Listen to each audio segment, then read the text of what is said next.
We'll pick up, like I said, where we left off with the fall of the Western Roman Empire.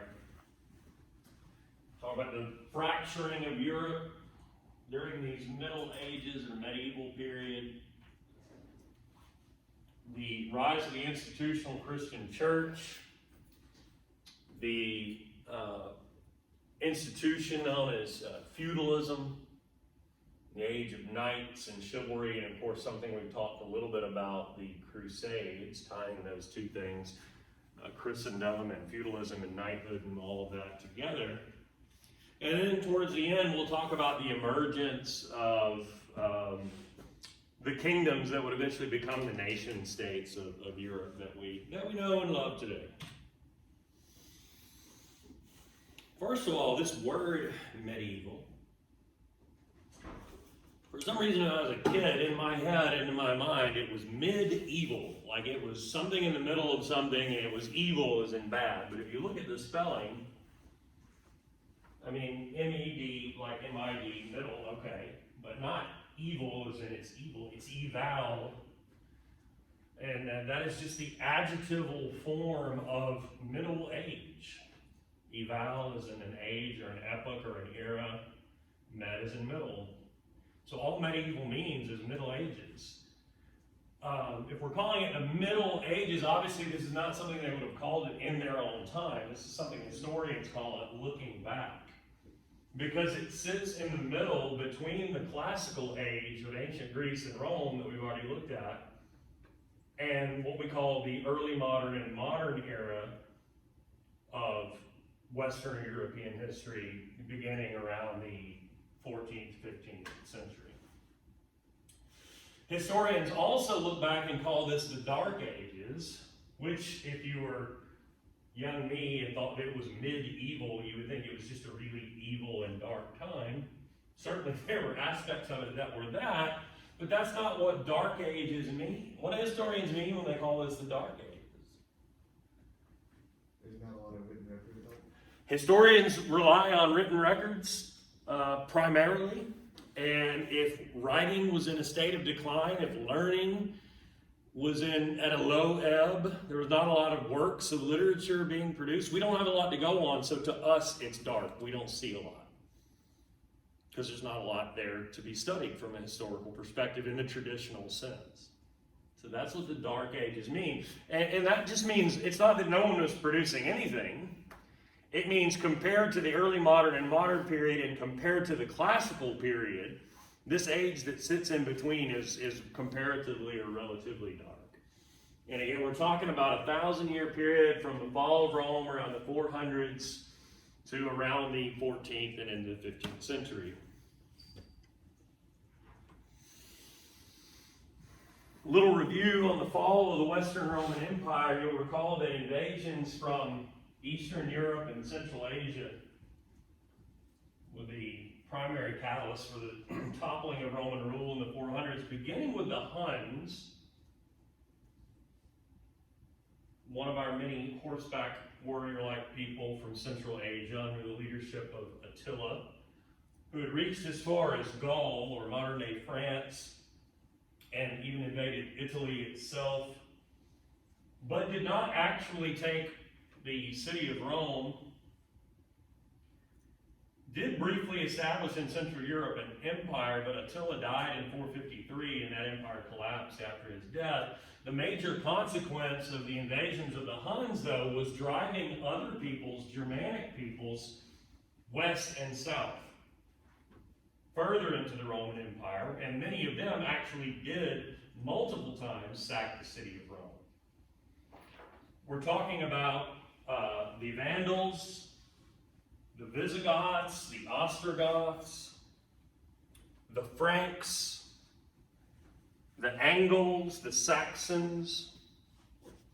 And where these people settled? Thought I'd augmented this PowerPoint. I must have failed to upload the augmented one because I wanted to say, one important thing is where these people end up. And most of these people at one time or another, certainly the Vandals and the Ostrogoths sacked at different times Rome itself. But the Vandals carry on and end up settling in the north of Africa, down here where Carthage is. The Ostrogoths are the ones who settle on the Italian peninsula. The Visigoths end up in the Iberian Peninsula, Spain. Of course, the Franks end up in Gaul, which becomes France. And then the Angles and Saxons end up in the southern island of Britain, becomes Angleland or England. And of course, over time, these people intermarry with the local Roman population. They adopt Christianity. Initially, a lot of these kings of these people, and by proxy, their people, adopted Christianity as a sect. The Aryan, not Aryan like the Aryans of India with a Y, but A-R-I-A-N. The Aryan sect of Christians believed that Christ was simply a man. I guess that was easier for these people to come into the Christian faith, believing that Christ was simply a man and not part of the Holy Trinity. But eventually, over time, these kings and these peoples will adopt the Roman Catholic faith, which makes them tight with the Pope. So that's cool if you got a very wealthy, powerful, influential individual who is down with you, because you adopted the proper form of the faith and not some terrible heresy.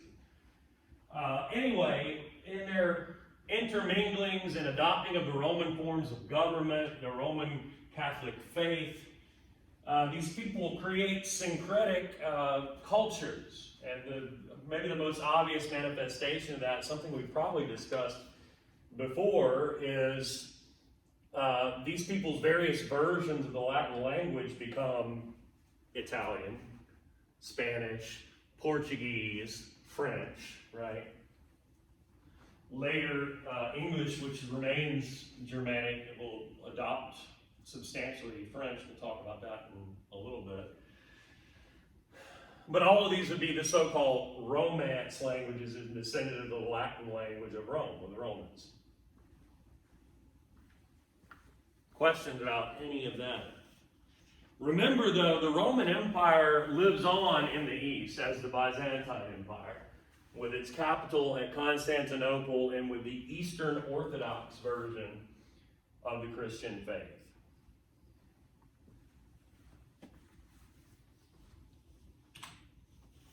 Speaking of, though, the Christian church, in the West, the Roman Catholic Church,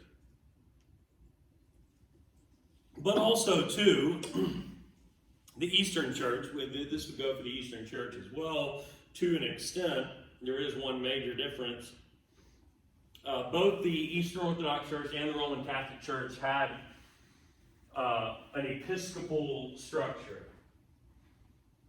That is a structuring of what we call the clergy, officials of the church. You see that pyramid there, the bottom, the lady, is just the people, the worshipers, the followers. Some churches then had deacons from among the laity who were like local, not church officials per se, but your local church functionaries. But it's really about what is above that. Every church had a priest ordained by the IRS and able to perform certain functions of the liturgy and certain rites, obviously the carrying out of the Mass chiefly among them, but the ability to perform the sacraments, last rites, marriage, Mass, the communion, or the Eucharist. But then, for every sort of region, a collection, an area, geographical area of churches, each of those would have a bishop in charge of those priests in that area, a bishopric or a diocese. And what you don't see reflected in that pyramid is that for certain larger areas, including numerous of those bishoprics or dioceses, there would be archbishops who would oversee the bishops who were overseeing the priests. And then eventually, in Rome itself, there would be even higher church officials there in what becomes the Vatican, in the heart of the leadership of the church in Rome itself. high officials known as cardinals. Now, there was a time early on where supposedly there were quintessential small handful, 4 bishoprics before there were archbishoprics and cardinals and all of this. In the early Christian church, where supposedly there were 4 bishoprics that had been established initially, supposedly again, by the disciples of Christ himself. One was Jerusalem, which makes sense. One was in Antioch in Turkey, Anatolia. One was Alexandria in Egypt, and one was in Rome. Now, I'm taking us back there to say, fast forward to these Middle Ages, and what's happened to 3 of those cities? They ain't Christian no more. They've been overtaken by Muslim caliphs, right? Alexandria, Antioch, Jerusalem have all become part of the Muslim realms, leaving only one of those original, really important ones, Rome, which supposedly Jesus had handed the, quote, keys of the kingdom over to the bishop, the initial bishop of Rome, Peter. So eventually, my point is, the bishops of Rome begin to claim to have jurisdiction over all of the Western Christian church. They become known as the Latin Papa, or in other words, the Pope. The leader of all of the Roman Catholic Church, and therein lies the major difference between the Roman Catholic Church and the Eastern Orthodox Church. There is no Pope. They also do not submit to the authority of the Pope as such. The highest church official in the Eastern Orthodox Church would be the Archbishop of Constantinople. Now, in addition to that, there is a monastic movement. There are monks and there are nuns who dedicate themselves in the service of the faith that are not necessarily part of the episcopal structure. They live in abbots or nunneries, leading typically a very strict lifestyle of devotion and prayer and service to the community. There are different orders of monks. There are Augustinians and Benedictines and so on.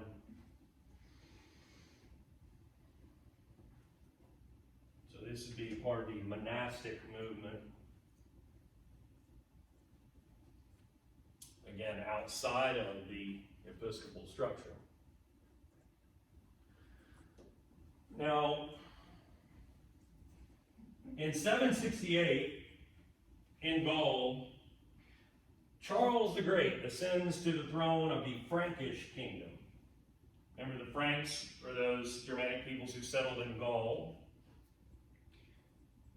Charles the Great, that's his name in English.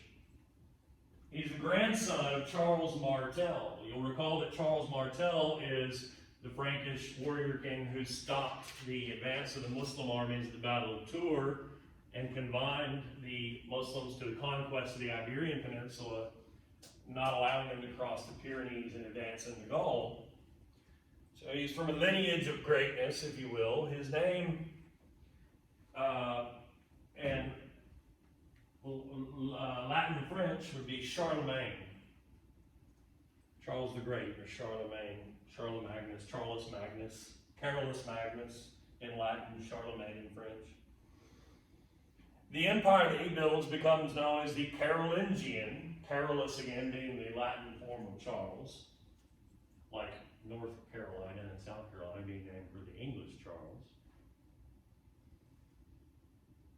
It is the kingdom of the Franks, which he extends through great military campaigns from the Pyrenees Mountains, the Iberian Peninsula, beyond the Danube and the Rhine rivers to the east.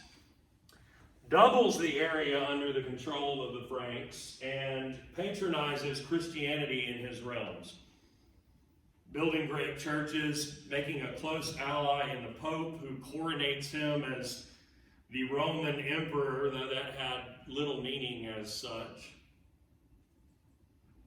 He also made allies with the Byzantine Empire and with kings in what was to become Spain. His is the greatest empire of the Middle Ages, and not until Napoleon in modern times would anyone build an empire that would rival it. as a check on nobles within his realms, he does something like we saw in China with the Chinese institution that was the censorate, where they would send out censors to sort of keep tabs on what was going on out in the provinces. He does something similar with what they call the Missi Dominici, or the messengers of the Lord King, to keep tabs on his vast realms, innovations, and bureaucracy.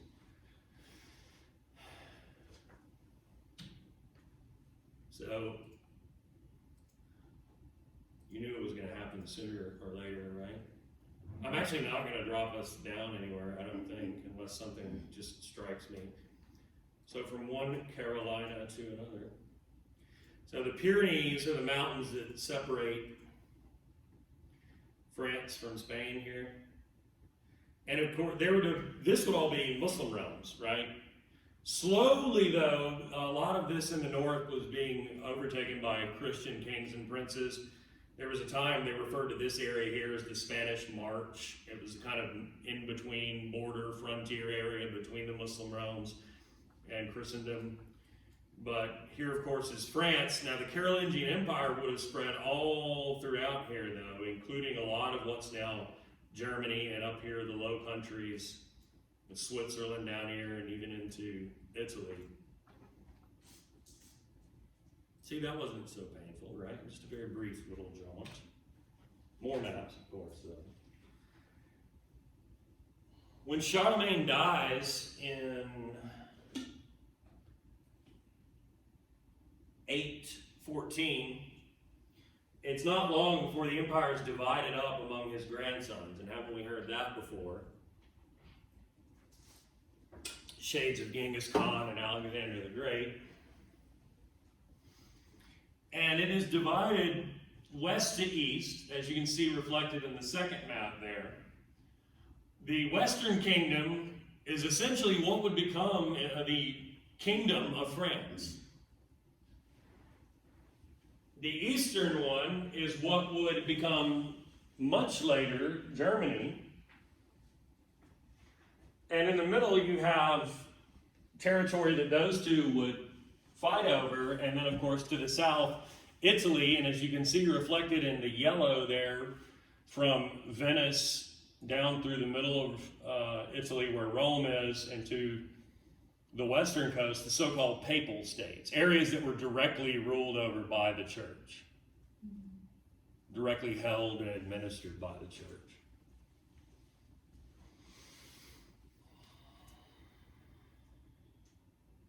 Now, soon, all of Europe would have bigger issues to worry about than squabbling over who controlled those middle realms and the Rhine River, the Danube River Valley, because they're going to have outside invaders on very nearly all sides. Muslim armies harass southern Europe from North Africa. A group from Central Asia known as the Magyars will invade Europe from the east. Later end up settling in what will become Hungary. The Magyars are people who settle in what becomes Hungary in Central Europe. The Muslims would eventually focus on southeastern Europe, making advances in Anatolia and southeastern Europe, in and around Greece and Bulgaria. And then sort of have to fall back and play defense after the Christians initiate the Crusades. Of course, by the Second Crusade being quite successful in that, the first really being the only one that was largely successful for the Christian armies. But the biggest threat comes from the north, the so-called Northmen, or the Norsemen, the Vikings from Scandinavia. Viking armies came across the North Sea in dragon ships, vessels shallow enough to sail up rivers and attack people inland where they were not expecting to be attacked. Attacks which were, by the way, incredibly fierce and often merciless. Viking warriors whose primary weapon was a gigantic axe that could split through the helmets of the defending armies. Vikings whose elite warriors become known as berserkers. In that word, berserk, we still use to describe someone who is insane and out of control. Someone, in this case, with a bloodlust. Someone with an insane fervor for slaughter. And often villages were burned, buildings destroyed, and all the inhabitants slaughtered. This is not dissimilar from what you would have seen with the Mongols that we talked about. Now, eventually, these Norsemen or Northmen settle down in parts of Europe, much of Ireland, portions of the island of Britain, in Denmark, north of Germany, and in the region of northwestern France that becomes known as Normandy, the land of the Northmen or Normans here. So Vikings, then you could see this better if I blew it up, but coming from Scandinavia, this is modern day Norway, Sweden, and Finland here, settling in Denmark here, settling in portions of the island of Britain where Scotland and England are, settling in a number of cities in Ireland, and of course, most notably perhaps here in the northwest of Gaul or France and what becomes known as Normandy. You can see here, just friendly reminder, the Iberian Peninsula remains the Caliphate of Cordoba under Muslim rulers.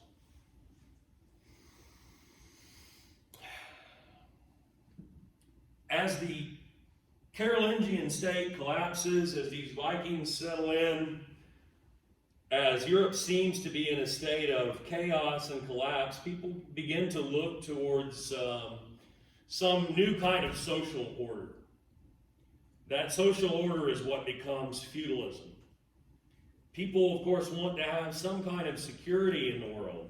Look for a powerful lord, perhaps, to provide them protection. And in return, those who receive that protection would be vassals, offering their service to that lord, perhaps in the form of military service. Some of the lords that we're talking about had taken advantage of the collapse of royal governments within the Carolingian Empire, especially to amass great estates. And they could offer portions of those estates, lands within their realms, as fiefs to vassals who in return gave them, again, military service. And vassals in this case that were providing said military service would become known as knights, typically horseback warriors.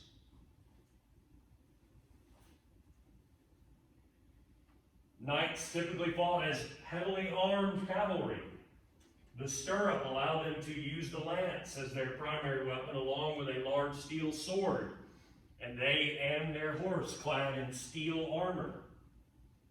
Formidable foes, indeed, particularly in that first crusade.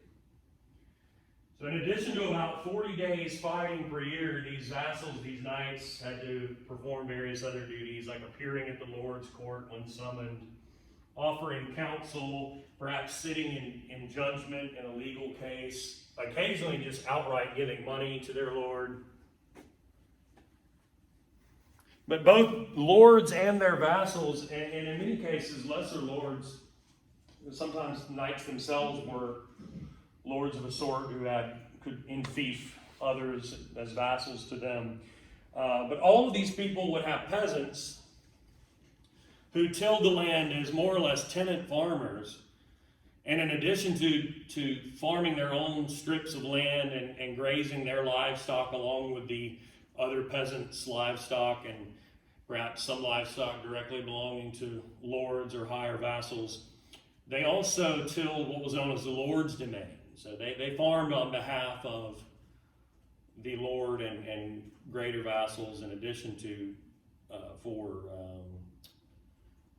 subsistence. Also occasionally called upon to do irrigation or building work on the manor. Some of them specialists in terms of artisans or carpenters or what have you. Typically, if you had an estate, there was, of course, the great manor house of the Lord and various artisan buildings or houses surrounding it. Obviously fields where strips were farmed by individual peasant families plus the Lord's domain. Again, a common pasture where everyone's livestock sort of grazed communally. Perhaps a trusty wood nearby. Obviously a church somewhere in the vicinity with various church officials, perhaps a monastery in the vicinity. But all of these people buying into the concept of chivalry. Knights, lowly vassals with no vassals of their own, lords, dukes, counts, viscounts, and kings, all abided by a code of chivalry which insisted that you fight always for honor, you defend your lord, and you defend the defenseless. So while peasants occupied this lowly status in the feudal system, they at least could rely upon, or ought to have been able to rely upon, their knights to not just fight for the Lord, but to protect them. And of course, chivalry insisted that all defend the church and the Christian faith. The social system was intimately connected to the Christian faith.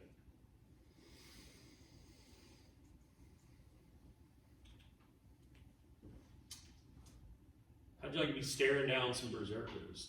Tell me that's definitely a thing in Age of Empires, right? They are. Yeah, so if you play as the Vikings, you get to have berserkers that dominate, yeah.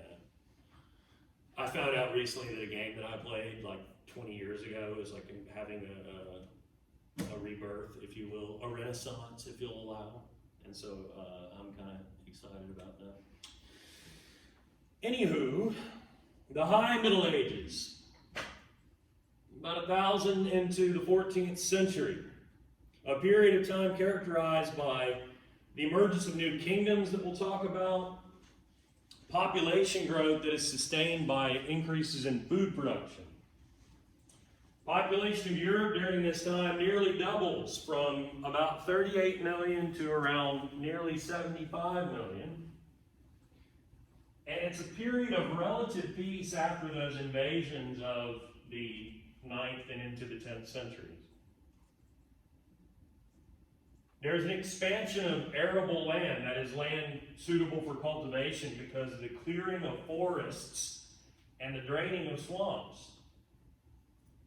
And the use of labor-saving iron tools like the scythe and the axe and the hoe and the saw, and the use of hammer and nail for building, and the introduction of the wheeled iron plow and a team of oxen or team of horses.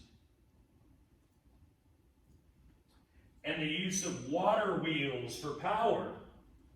Use of wheeled devices like you see at top right in a swift stream or a river. It could catch the current, turn the wheel, and then be transferred as a system of power for flour mills, for early textile mills, for metalworks, for engaging in metallurgy and ironworks and creation of steel.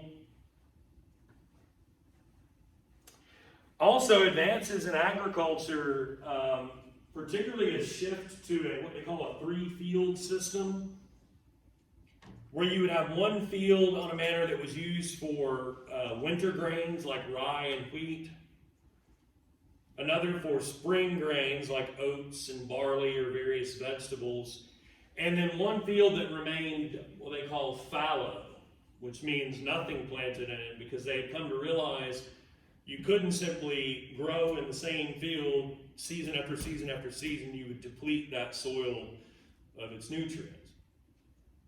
They had not yet figured out that there was other shit that you could plant that would actually enhance the nutrients, and that you didn't have to necessarily leave it fallow. But leaving it fallow at least was an advancement from planting it year after year after year. Having the three-field system, though, is an advancement from simply two, because it's only 30% of your land that's not productive, as opposed to 50 where they were doing two-field system, and realizing that you could in one field have the winter grains and the other spring grains and vegetables. So they're getting smart. Also, large-scale trade had declined during the crises of the early Middle Ages, with perhaps the exception of trade with Byzantium. But there is a revival during this period centered around two specific areas. One, the city-states of northern Italy, especially Venice, which establishes a lively maritime trade with not just Byzantium, but with Muslim merchants in the Middle East. And the other hub to the north and west is Flanders, in the same vicinity as Normandy we were discussing earlier in the northwest of France. Flanders comes to be a hub of trade in northern Europe, especially in exporting woolen cloth, wool textiles, and sending goods in turn from England, from Scandinavia, from Germany and France. Woolen cloth, as I mentioned, furs, tin, honey, and such. And bringing in from the Italian hub, silks from the east, sugar and spices from the east, swords and other weapons and so on from sophisticated metallurgists or blacksmiths or steel makers. Now, this is at a time where gold and silver are increasing demand, and a money economy begins to take shape. Use of what we would call specie, or gold and silver coin, and the emergence of trading companies, banking firms that are specifically interested in trade, and what we would characterize as making money. We have the emergence of contracts and insurance and what's becoming a commercial revolution.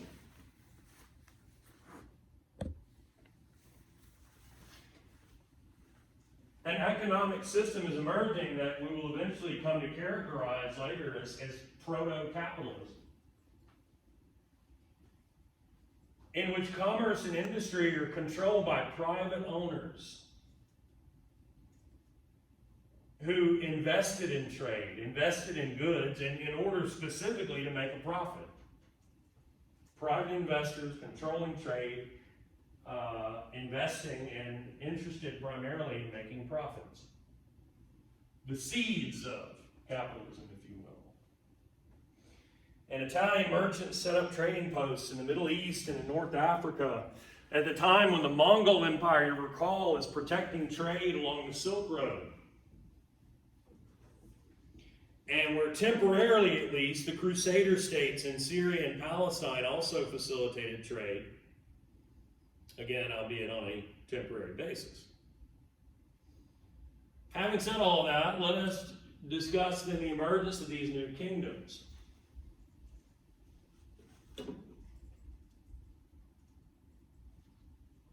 Which would later become the nation states of a early modern and modern Europe.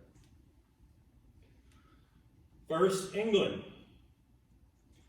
By the High Middle Ages, a few kings had begun to consolidate power on the southern island of Britain.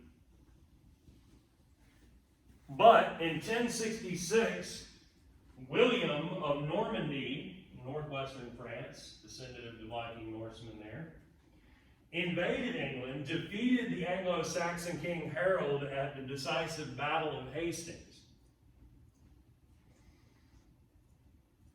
William, who becomes known to history as the Conqueror, becomes then King of England and begins the long process of fusing English and French and ergo Norse culture. This is why about a third of our English language comes from French. Why English is this weird sort of hybrid Germanic Romance language, not fully a Romance language, but not wholly Germanic either. William gives land to knights and demands loyalty to the king from all, takes over local offices as well. They had in England, they organized locally in terms of what they call, of course they had counts who were in charge of counties, and there were shires, and there was a shire reeve, and the shire reeve becomes, over time that word becomes sheriff, local law enforcement officials, that William insisted on demanding loyalty from all these people, so commanding authority from the top all the way down, strengthening at the same time a system of taxation, a system of courts. He reigns for over 20 years and in essence establishes what would become the consolidated monarchy of England, which was strengthened further by a century or so later, Henry II, who widens the role of royal courts, expanding criminal and property cases to be tried in those courts. That brings in more revenue, more power. It's during his reign that the body of English common law really begins to take shape.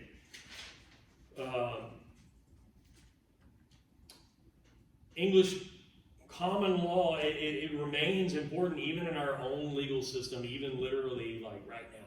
I mean, there are times where our Supreme Court will base portions of a decision not necessarily just on our Constitution, but on the centuries-long tradition of common law, which inherent in that is the idea that certain types of cases ought to rely on what they call stare decisis, what we would call precedent. That is, what have courts ruled in the past? That should weigh heavily on what we rule in the current case before us. Now, Henry II does overstep his bounds a little bit. He tried to have Roman Catholic Church clerics tried in those courts of his. And he was opposed in this by the Archbishop of Canterbury at the time, a man named Thomas Becket, who argued that clerics of the church could only be tried in church courts. So we have this emerging royal authority butting up against church authority, power struggle of sorts.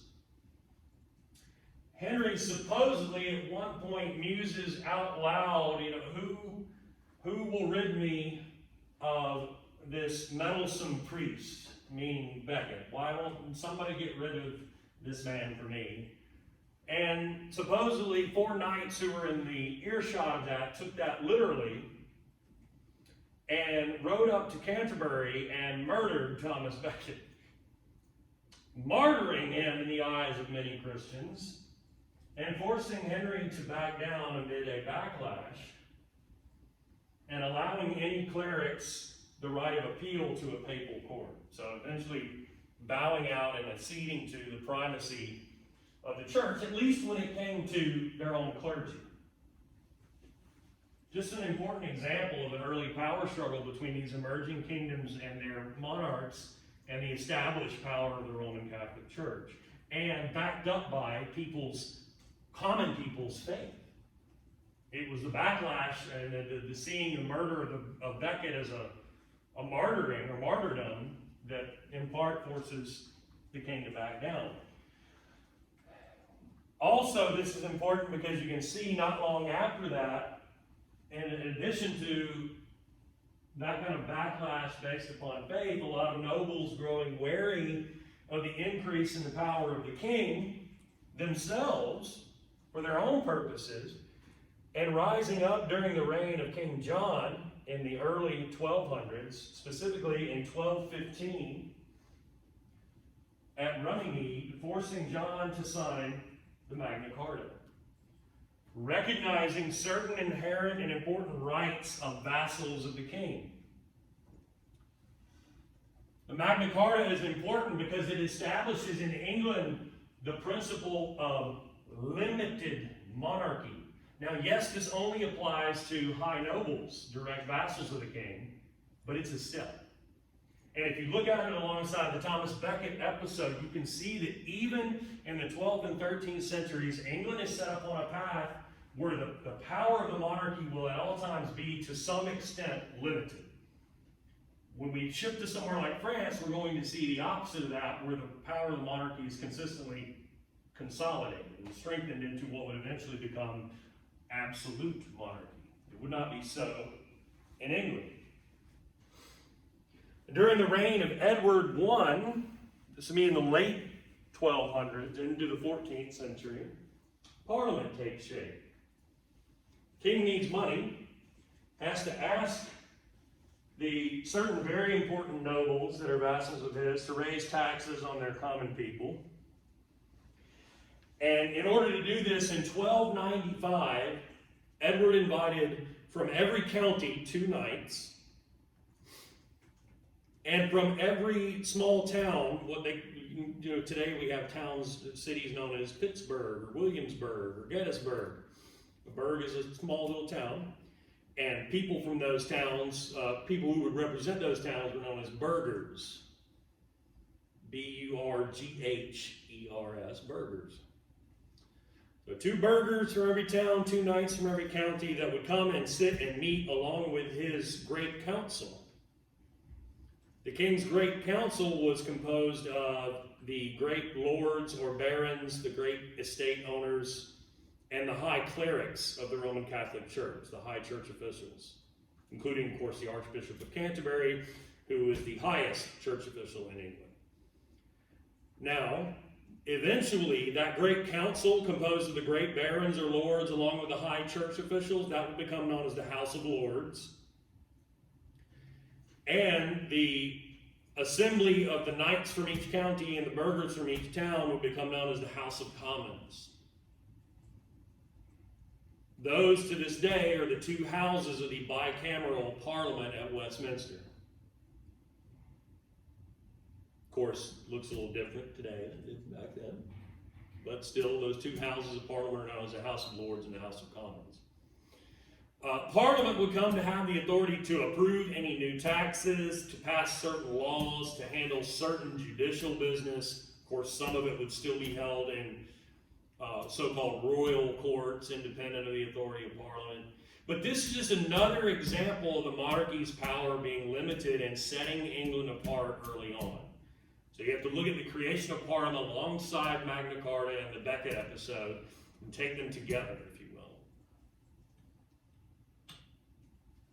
Map of the emerging kingdoms of the period. So England here, above that is Scotland, and over here is Ireland. Denmark here, of course France here. Eventually, the Muslim princes would be driven out of the Iberian Peninsula, and this would become the kingdoms of Castile and Aragon and Portugal.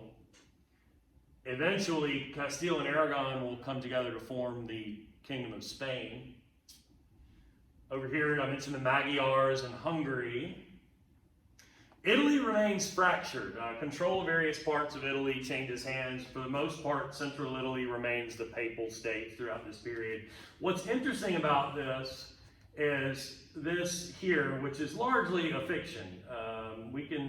We can say, I think, definitively that the so-called Holy Roman Empire was neither holy nor Roman nor an empire. But it is an interesting case that we will look at more closely here in just a moment. Question? Well, let's talk about France then. Of course, you'll recall the Carolingian Empire had been divided, and it was the Western Carolingian realms that would become the Kingdom of France. The first really consolidated, powerful ruler of which was Philip II, or Philip Augustus, who ruled in the late 12th and early 13th centuries, successfully took control of Normandy and Anjou and Aquitaine and Maine from the Plantagenet rulers of Norman England. So up to that point, from the time of William the Conqueror, the rulers of England and the rulers of much of northern France were one and the same. Those were part of the same realms. And ironically, the descendants of the Norsemen after William the Conqueror become the kings of England, and then it's these other rulers from Philip II on that consolidate control of France from whence those Normans had come. So Philip is one of what we call the first Capetian rulers, who establishes a royal bureaucracy, judges and tax collectors, similar to what we saw in England somewhat analogous to England as well, kind of running counter to what I was insisting just a moment ago. Philip the Fair, mirroring Edward I in England, calls the first French parliament, known as the Estates General. It was comprised of 3 estates, they called them, as opposed to houses.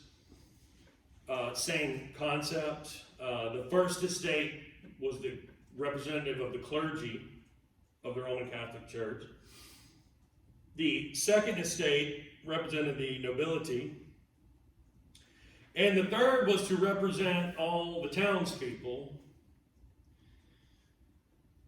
who, of course, because of the way the Estates General voted, which was essentially the equivalent of one house or one estate, one vote, those townspeople could be outvoted by a cabal of the clergy and the nobles every time. And so they had little to no power, and perhaps the bigger issue is, unlike Parliament, which would continue to chip away in England at the power of the monarchy, the Estates General in France had, depending on when we're looking at, had relatively no power at all. And as would at times be the case in England, I know I'm muddying the waters that I tried to make sort of crystal clear a moment ago, it could wax and wane depending on the needs of the monarchy and the sort of situation at that time. But the point I was trying to make is that both in England and in France, and more so in France, you could simply not call the Estates General to meet. It would require the king to call upon these people to come to sit as such and do whatever business it was the king thought needed to be done. If you thought that the Estates General was amassing too much power, you simply go your entire reign without calling him if you didn't have to do something like raise taxes or whatever. And the same was true somewhat in England as well. What about Spain? Of course, since the 8th century, much of Spain had been under the control of the Arab Muslim caliphs and princes. Had become the Caliphate of Cordoba, independent of Muslim rule in the Middle East. By the 900s, though, that was beginning to change. Kingdoms emerged in the north, like I mentioned. There's Navarre in the far north that I didn't mention earlier, but also Portugal, Aragon, and Castile. They began what they would have characterized as crusades, Western crusades, what become known as the Reconquista, reconquest of those Christian realms from these Muslim lords. Eventually driving all of those Muslim rulers out when Ferdinand and Isabel, unite the kingdoms of Aragon and Castile in their own marriage to one another, establishing the kingdom of Spain and driving the last Muslim Nasrid prince out of Granada from the Alhambra in 1492, completing that reconquest. And it so happens the same year that they sponsored a genuine explorer named Christopher Columbus to sail west in order to get to the east. As part of their trying to play catch up with their next door neighbors, the Portuguese, who at that time, as you know, had been well established in exploring the western coast of Africa in their eventually successful efforts to get around the southern tip of Africa and into the Indian Ocean. So a lot of streams of things we've been talking about coming together here, hopefully. And here, the Holy Roman Empire. The dukes of the Saxons become the kings of the Eastern Frankish kingdom in what we now know as Germany. An area united in terms of a Germanic culture and the German language, but never truly united in terms of the rule of one single monarch. That's why I said this Holy Roman Empire is in some ways a fiction. Now, one of those kings, though, Otto I, begins a long tradition of attempting to intervene in Italy. He's crowned by the Pope as emperor in 962, the first ruler since Charlemagne to have that distinction. And he and others attempt to try to strengthen their control, though, and try to flex muscle against the church after having received that distinction, similar to what we saw in England vis-a-vis Becket. In this case, by trying to appoint bishops as royal administrators, or lay, when you see L-A-Y, lay means not church authority, but civil authority, if you will, trying to appoint these bishops as lay vassals, that is, people who are beholden to them, the kings. And it gets to the point where the kings are simply appointing the church officials in the first place themselves. This is directly a power grab against the authority of the church in Rome. And at one point, the Pope, at the time, it's not important, but at the time, Gregory VII, tried to stop this practice of what is known as lay investiture, which the king in Germany at the time, Henry, and again, these names and numbers aren't important, but Henry IV, resisted, and the struggle only being resolved by the next king and the Pope engaging in a compromise that becomes known as the Concordat of Worms, an agreement whereby church officials would elect bishops only, but then those church officials, those bishops, once elected, would swear fealty to the king as his lord independently. The church officials would invest, that is, hand over to these people the symbols of their spiritual office, and the king would invest them with the symbols of their temporal or earthly or worldly office.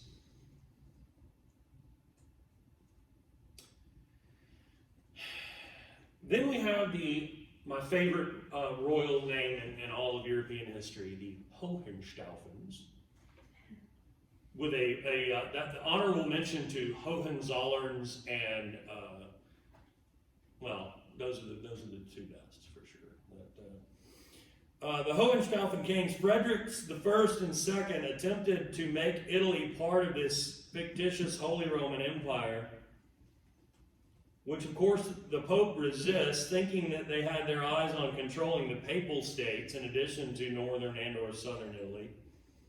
And also to consider that those northern Italian city-states like Venice were used to independence and freedom and self-rule, and were not about to simply submit to the rule of these German kings.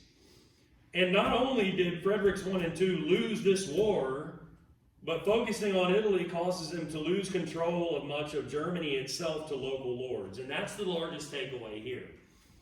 Throughout this period, Germany remains fractured, and there is never any one single emperor or king who could lay claim to direct control over all of Germany in the way that the kings of England and France could of those kingdoms. Does that make sense? This is important for developments that will come later. The fact that Germany remains divided among these little principalities, and you can draw a map and you can say that's all the Holy Roman Empire, and these certain, Hohenstaufen kings have been endowed by the Pope with the title of Holy Roman Emperor. Yeah, well, so what if they don't actually command the loyalty of all of those princes and other lords of the many realms throughout that region? Germany will not be an actual single unified state until the 19th century in the modern world.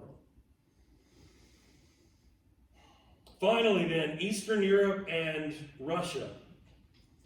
Slavs, or Slavic peoples, were originally from Central Europe, but had migrated south and east and west. And the Western Slavs formed the Polish kingdom and the Bohemian kingdom, what would eventually become Czechoslovakia, Czech Republic, Slovak Republic. They converted to Christianity, or were converted by German missionaries, who also converted, by the way, the Magyars in Hungary to Christianity. Now, the Poles, the Polish people, the Czechs, and the Hungarians are converted to the Roman Catholic version of the faith. But further south, the Slavic Serbs and the Bulgarians were converted to the Eastern Orthodox version of the faith and aligned with Constantinople, not Rome. The Far Eastern Slavs, modern-day Ukrainians and Russians, encountered the Vikings in the 700s, who came to dominate the local Slavic populations, who referred to the Vikings as the Rus, from whence Russia. They established their capital at Kiev in modern-day Ukraine, hence the state that becomes known as Kievan Rus, the mother state of Russia. Kiev's rulers in the 1000s extended their control over Slavic peoples from the Baltic Sea to the Black Sea and from the Danube River to the Volga. Viking rulers over time took Slavic wives. They assimilated into the population over time.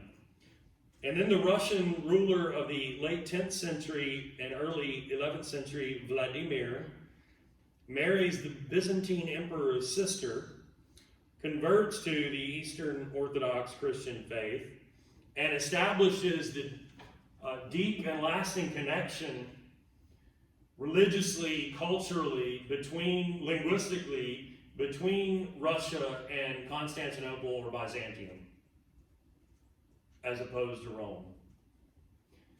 Now, eventually, a revolt from some of the northern Russian princes, and then, of course, the Mongol invasions would bring an end to Kiev and Rus, but again, it is the sort of mother kingdom to what would become Russia. So, just a rundown of where all we're talking about. We're talking about Polish realms here, Czech peoples here, but further south, Serbia, Bulgaria, the Slavic peoples that converted to Eastern Orthodox Christianity. Makes sense. This is Constantinople. These are the Byzantine realms. Kiev and Rus would be further up this way. Ukraine would be, modern-day Ukraine here, Kiev, and then further north, the modern-day Russian capital, Moscow. Questions? Anything at all? Everything is clear. Okay, well, that's it. So, despite starting 10 minutes late, we are out a few minutes early.